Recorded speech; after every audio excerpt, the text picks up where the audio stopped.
નમસ્કાર દર્શક મિત્રો, ધ લોકસત્તા શોમાં આપનું સ્વાગત છે। અમેરિકી પ્રમુખ ડોનાલ્ડ ટ્રમ્પે તાજેતરમાં ભારતીય ઉત્પાદનો પર વધારાની 25% ટેરિફ લગાવવાનો એક્ઝિક્યુટિવ ઓર્ડર સાઇન કર્યો છે, જેનાથી ભારત પર કુલ અમેરિકી ટેરિફ 50% થઈ ગયો છે। આ નવા નિયમો 27 ઓગસ્ટથી લાગુ થશે। ટ્રમ્પની દલીલ છે કે રશિયા પાસેથી તેલ ખરીદીને ભારત યુક્રેન યુદ્ધને સમર્થન આપી રહ્યું છે, જે એક મોટું કારણ છે। જો કે ભારતે આ આરોપને પાયાવિહોણા ગણાવ્યા છે અને સ્પષ્ટ કર્યું છે કે યુરોપના અનેક દેશો અને ખુદ અમેરિકા પણ રશિયા સાથે વેપાર કરી રહ્યા છે। આ પરિસ્થિતિમાં સૌથી વધુ ચર્ચાનો વિષય એ છે કે ટ્રમ્પે ચીનને બદલે માત્ર ભારતને જ શા માટે નિશાન બનાવ્યું, જ્યારે ચીન રશિયાનો ભારત કરતાં પણ મોટું વેપારી ભાગીદાર છે। પ્રેસ કોન્ફરન્સમાં જ્યારે એક પત્રકારે ટ્રમ્પને આ વિશે પૂછ્યું, ત્યારે તેમણે કહ્યું કે આ તો હજુ શરૂઆત છે અને ચીન પર પણ વધુ પ્રતિબંધો લાગુ થઈ શકે છે। જો કે નિષ્ણાંતો આને ટ્રમ્પની બેવડી નીતિ તરીકે જોઈ રહ્યા છે। બ્લુમબર્ગના વરિષ્ઠ વૈશ્વિક બાબતોના વિશ્લેષક કરિશ્મા વાસવાણીના મતે ચીને ટેરિફના મુદ્દા પર ઘણી પરિપક્વતા દાખવી છે। ચીને પોતાના ઓછા વિકસિત વેપારી ભાગીદારો માટે ટેરિફ શૂન્ય કર્યા છે અને જાપાન તથા દક્ષિણ કોરિયા જેવા દેશો સાથે વેપારી સંબંધો મજબૂત બનાવ્યા છે। આ વ્યૂહરચનાને ચીનને એક કુશળ ખેલાડી સાબિત કર્યો છે, જેના કારણે અમેરિકા ચીન સાથે વધુ સાવધાનીપૂર્વક વર્તી રહ્યું છે। તો બીજી તરફ દક્ષિણ એશિયાના વિશ્લેષક માઇકલ ફોગલમેનનો દાવો છે કે ટ્રમ્પની ભારત પ્રત્યેની નારાજગીનું કારણ વેપાર કરતાં વધુ રાજકીય છે। ફોગલમેન માને છે કે ભારત પાકિસ્તાન વચ્ચેના સીઝફાયર અંગે ટ્રમ્પના દાવાઓને ખોટા ગણાવ્યા હતા, જેના કારણે ટ્રમ્પ નારાજ થયા છે। ચીને આવું ક્યારેય કર્યું નથી અને ટ્રમ્પના રાજકીય દાવાઓને પડકાર આપ્યો નથી। આના કારણે ટ્રમ્પે વેપારના મુદ્દા પર ભારતને વધુ આકરા નિશાન બનાવ્યા। આ સ્પષ્ટપણે ટ્રમ્પનું પક્ષપાતી વલણ દર્શાવે છે। ટ્રમ્પે ભારત પર રશિયા પાસેથી તેલ ખરીદવાનો આરોપ મૂક્યો છે, પણ આ આંકડા વાસ્તવિકતાથી અલગ છે। ફિનલેન્ડ સ્થિત think tank centre for research on energy and clean એરના રિપોર્ટ અનુસાર યુરોપિયન દેશો પણ રશિયા સાથે મોટા પાયે વેપાર કરી રહ્યા છે। ચીન રશિયાના કુલ ક્રૂડ ઓઇલ નિકાસનો 47% હિસ્સો ખરીદે છે, જ્યારે ભારત 38% સાથે બીજા ક્રમે છે। યુરોપિયન યુનિયન અને તુર્કી પણ 6% તેલ ખરીદે છે। કોલસાની ખરીદીમાં પણ ચીન સૌથી આગળ છે, જ્યારે ભારત 19% સાથે બીજા ક્રમે છે। ગેસના મામલે યુરોપિયન યુનિયન સૌથી મોટો ખરીદદાર છે। લિક્વિફાઈડ નેચરલ ગેસમાં યુરોપિયન યુનિયન 51% અને પાઇપલાઇન ગેસમાં 37% હિસ્સો ખરીદે છે। આ આંકડા દર્શાવે છે કે ટ્રમ્પનો દાવો સંપૂર્ણપણે આધારહીન છે। જો રશિયા સાથેના વેપારને કારણે પ્રતિબંધો લગાવવા હોય તો યુરોપિયન યુનિયન અને ચીન પર પણ સમાન રીતે આકરા પગલાં લેવા જોઈએ।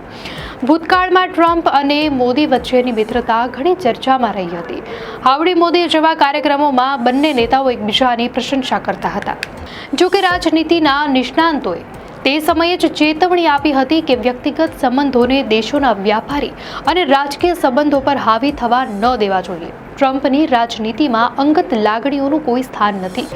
જાણકારોનું માનવું છે કે જ્યારે ભારત આર્થિક અને વ્યાપારી મુદ્દાઓ પર અમેરિકા સાથે સહમત ન થયું, ત્યારે આ સંબંધોમાં ખટાશ આવી।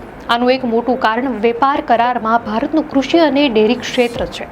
અમેરિકા ઈચ્છે છે કે ભારત આ ક્ષેત્રોને વિદેશી વેપાર માટે ખોલે, પણ ભારતે અત્યાર સુધી આના પર સખત વલણ અપનાવ્યું છે। આ ઘટનાક્રમ દર્શાવે છે કે અમેરિકા અને ભારતના સંબંધોમાં એક નવો તણાવ ઉભરી રહ્યો છે। ટ્રમ્પની અમેરિકા ફર્સ્ટની નીતિ અને ભારતની આત્મનિર્ભરતાની નીતિ વચ્ચે સંઘર્ષ થવો સ્વાભાવિક છે। જ્યાં સુધી ભારત પોતાની આર્થિક નીતિઓ પર અડગ રહેશે, ત્યાં સુધી આ પ્રકારના ટેરિફ અને પ્રતિબંધોનો સામનો કરવો પડી શકે છે। ટ્રમ્પે ભવિષ્યમાં વધુ પ્રતિબંધો લગાવવાની પણ ધમકી આપી છે, જે દર્શાવે છે કે આર્થિક મોરચે બંને દેશો વચ્ચે તણાવ વધી શકે છે।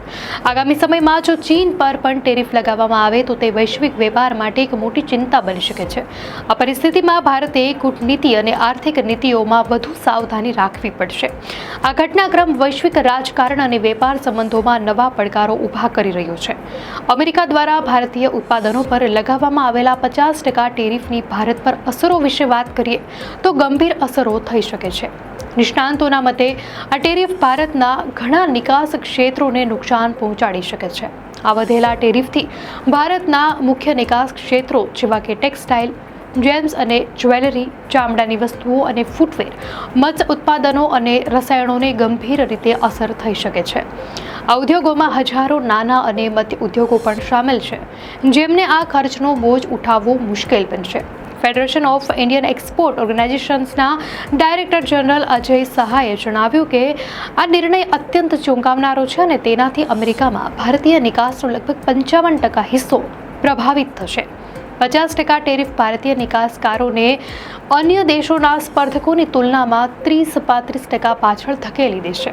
અર્થશાસ્ત્રીઓ ચેતવણી આપે છે કે જો આ ટેરિફ લાગુ રહેશે તો નાણાકીય વર્ષ 2025-26 માટે ભારતની જીડીપી વૃદ્ધિમાં 40-50 બેસિસ પોઈન્ટનો ઘટાડો થઈ શકે છે.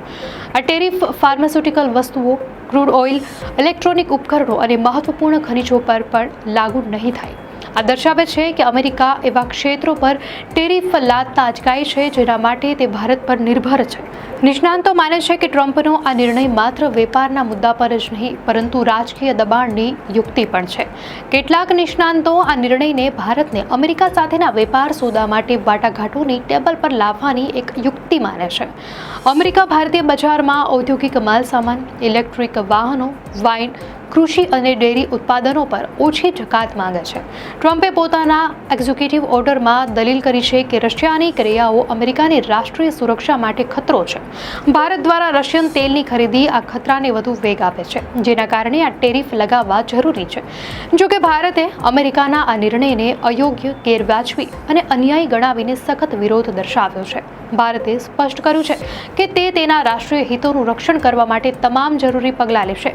ભારતે ભારપૂર્વક કહ્યું છે કે તેની ઉર્જા ખરીદી બજાર પરિબળો પર આધારિત છે અને તે 1.4 અબજ લોકોની ઉર્જા સુરક્ષા સુનિશ્ચિત કરવા માટે જરૂરી છે. દર્શક મિત્રો, આ અંગે આપની શું પ્રતિક્રિયા છે અમને કોમેન્ટમાં ચોક્કસથી જણાવશો. અને જો આપને આ વિડીયો સારો લાગ્યો હોય તો વિડીયોને લાઇક કરો અને ચેનલને સબસ્ક્રાઇબ કરો.